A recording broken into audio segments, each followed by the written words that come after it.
Mr. President, could you tell us how the tide is being turned in the case of the American hostages in Tehran?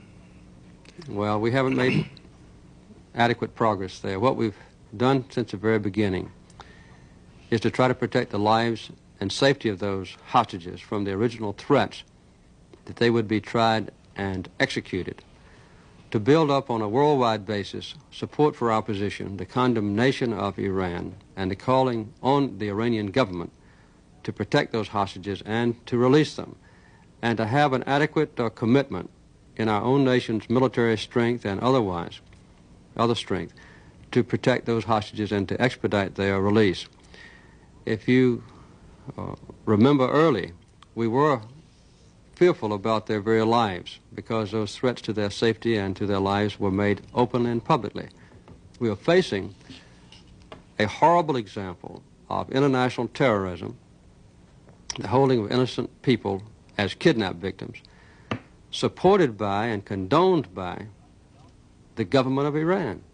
And not only has our country and our allies condemned this action and now imposing multilateral economic sanctions against Iran, but the Muslim countries themselves, of whom Iran is a member, have recently called upon Iran to release the hostages and to resolve this crisis. And yet the Iranian parliament is now saying that it may be late July before they even discuss the fate of the hostages.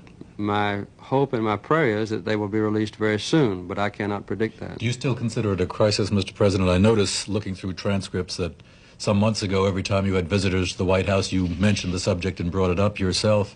Now it seems to me you mention it somewhat less, or volunteer the subject somewhat less. Is it still a crisis? Should we still be saying on the air every day, day 100 and 200 or whatever it is? Yes. Should we still be flying flags at half-mast, tying yellow ribbons? Is it still a crisis? It's still a crisis. Why don't you talk There about is never any time in my day's work that I'm not aware of the fact that 53 American hostages are being held as an act of international terrorism by the people, government, and the terrorists in Iran.